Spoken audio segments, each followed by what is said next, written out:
Good morning, I'm Taylor Wilson, and today is Tuesday, January 28th, 2025. This is the Excerpt. Today, firings at the Justice Department for employees who worked on Trump prosecutions under Jack Smith. Plus, a closer look at Trump's pick to run the FBI and his role in helping reframe January 6th. And what's next for tech stocks after Chinese AI news sent a ripple through the markets. The Justice Department under President Donald Trump is firing more than a dozen officials who assisted Special Counsel Jack Smith in prosecuting Trump before he won the 2024 election, according to a Justice Department spokesperson. Ahead of his November election victory, Trump told radio show host Hugh Hewitt that he planned to fire Smith. The special counsel led two prosecutions against Trump that have been dropped in the wake of Trump's election, one alleging he unlawfully tried to overturn the 2020 election results, and a second alleging he mishandled classified documents after his first presidential term. Smith resigned earlier this month ahead of Trump's inauguration.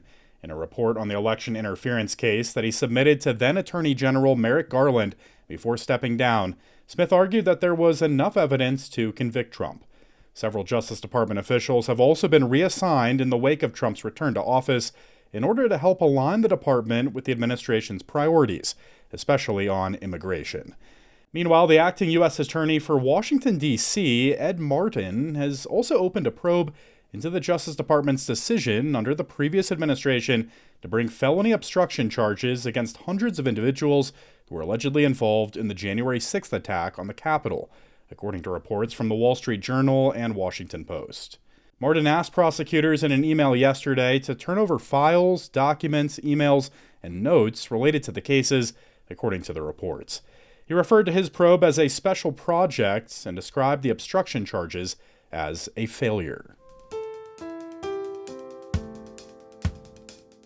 As Republicans' take on the January 6th insurrection shifted from disapproving to defensive, President Trump's pick to run the FBI, Cash Patel, played a role in reframing their position. I spoke with USA Today senior national political correspondent Sarah D. Wire to learn more. Hello, Sarah. Hi. So let's just get some background here for folks who are coming to this fresh, maybe. Who is Cash Patel? How did he kind of get to this point where he got this nod? So most Americans might have heard about Cash Patel during Trump's first term, during the Russiagate investigation. And he was the person who wrote Republicans' rebuttal of what Democrats found when it came to whether the Trump campaign had worked with Russia to win in 2016.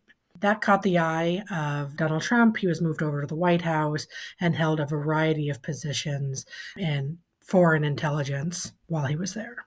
So let's talk about January 6th and Patel. I mean, how does he view that day and really the conversation around the insurrection? So he is a big proponent of what's called the Fedsurrection theory, which is the idea that the FBI and the federal government knew that there was going to be violence that day, that they placed operatives to specifically cause violence or cause the mob to become violent, that the FBI played some kind of major role in there being violence that day.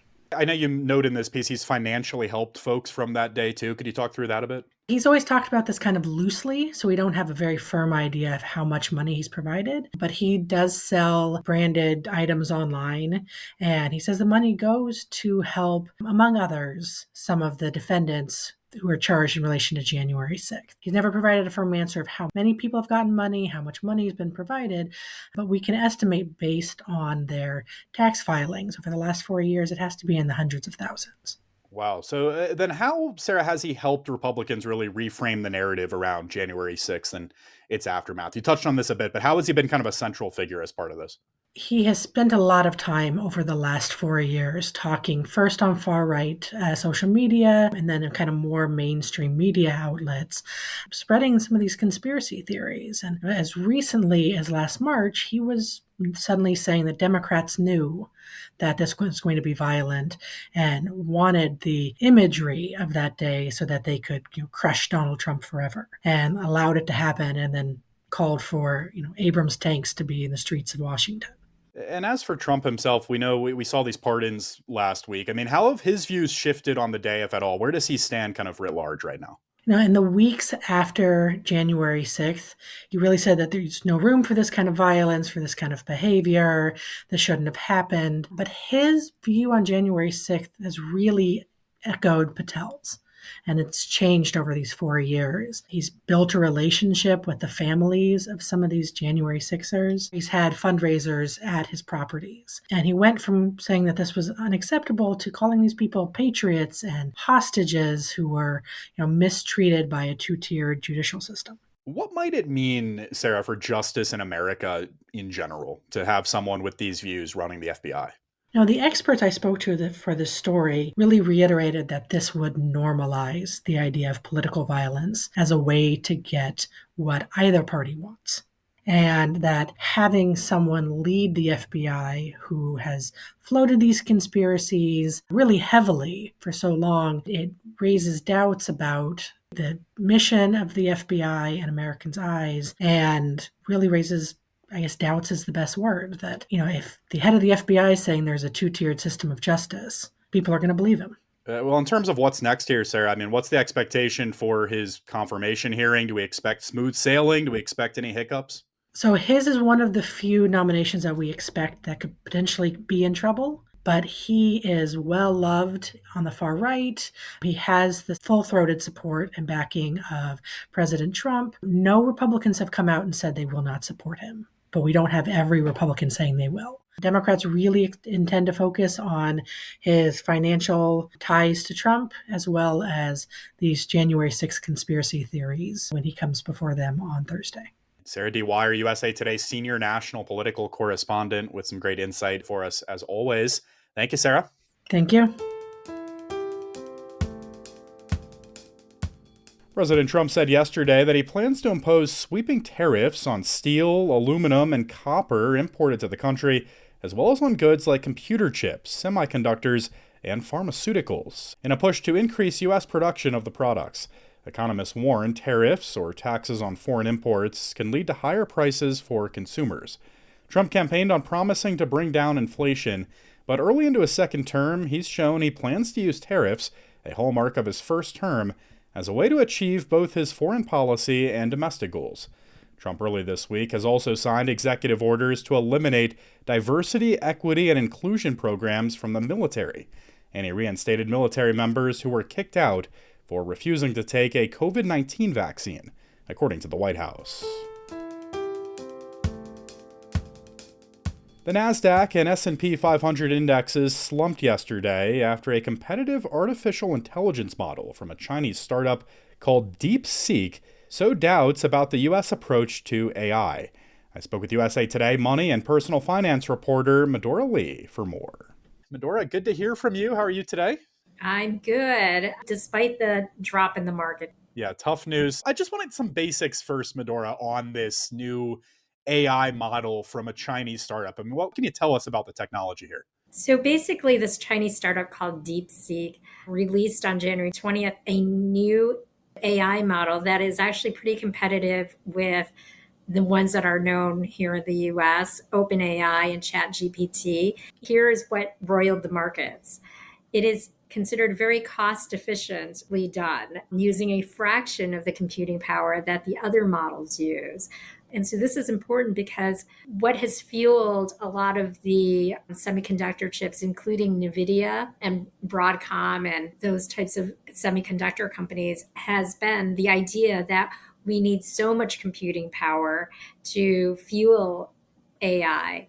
And so now suddenly this startup in China says it's done it with a lot less computing power, and that's brought down the cost of developing this AI model to what it claims is less than $6 million to train it, versus the US companies that are spending millions and billions of dollars building up their infrastructure and their models. So that's what kind of made everybody pause, because suddenly if we can do this in a cheaper way, maybe the spending that all these companies have been doing on AI and powerful semiconductor chips doesn't need to be spent. So what happens to these companies, right? So that is why big semiconductor shares dropped. I just want to get a little bit into those specifics in terms of the market response, Medora. I mean, what did we see? Was this just specific to the chip stocks? Was this across the board in kind of the entire technology sector? What did we see in the markets? It was kind of like everything related to AI. So it was, NVIDIA and the chip stocks are probably first in line, but then we also have the infrastructure companies and the data centers and all of the energy that it was supposed to be using. So all of those companies that were seen as contributors to this whole AI universe saw declines in their stock as well. And in terms of going forward, Medora, I know there are some big tech companies that are due to report their latest quarterly results later this week. Will that have any impact on kind of where the markets go over the next few days? And just generally, more broadly, where do we go from here? What does this mean for, I guess, the year beyond the next few months? Because of all this attention around DeepSeek's AI model, it comes at an interesting time because a lot of these big tech companies are going to be reporting earnings this week. So-called Magnificent Seven members, Meta, Microsoft, Tesla, Apple are all due this week. And so you're probably going to see, no matter what their results are, a lot of questions from analysts during their calls, what they think of DeepSeek, where they see AI, what kind of spending they expect to put out there to develop their AI spaces or products. That's going to bring a lot of questions and a focus this week on those earnings reports and earnings conference calls. So that's something to really watch this week. I talked to some experts and I said, this big AI, is this like the AI bubble burst that's going to bring down the market? We've had such a great long bull market for so many years now. Is this the end? And surprisingly, experts say no. They think that DeepSeek is only one factor in the entire market, and they don't think that this is going to bring down the market. In fact, some people say that this is going to open up some opportunities in the market for other companies to emerge. Smaller startups that thought perhaps they couldn't afford to compete with the big techs like, Meta and Alphabet in terms of spending on AI may suddenly find that a cheaper way to get in. So that's the good news. Appreciate a little bit of good news amid a rocky start to the week here. Medora Lee covers money and personal finance for USA Today. Thank you, Medora. Thanks so much. Residents in parts of Southern California were relieved to get rain in recent days after weeks of wildfires. But residents may be wondering how long they're safe from the kind of fires that have ravaged Los Angeles County neighborhoods this month. The approximate answer may be a week. That doesn't guarantee such devastating wildfires will return in early February, only that the weekend's precipitation was not strong enough to fully soak the region and eliminate fire danger. The National Weather Service said 3-day rainfall totals reached 2.23 inches in one Santa Barbara County location, but most were closer to an inch in the coastal and mountain areas of LA County. It was a bit less in Ventura County to the northwest. That still helps firefighters increase containment percentages to the mid to high 90s in the destructive Palisades, Eaton, and Hughes fires. AccuWeather meteorologist Alex Da Silva told USA Today that some of the best news for local residents is that the warm, dry Santa Ana winds that fueled the blazes, particularly the Palisades and Eden fires, are nowhere in sight for at least 10 days. And today is International Lego Day, marking the anniversary of the first patent for the iconic Lego brick. Thanks for listening to The Excerpt. You can get the podcast wherever you get your audio, and if you're on a smart speaker, just ask for The Excerpt. I'm Taylor Wilson, and I'll be back tomorrow with more of The Excerpt from USA Today.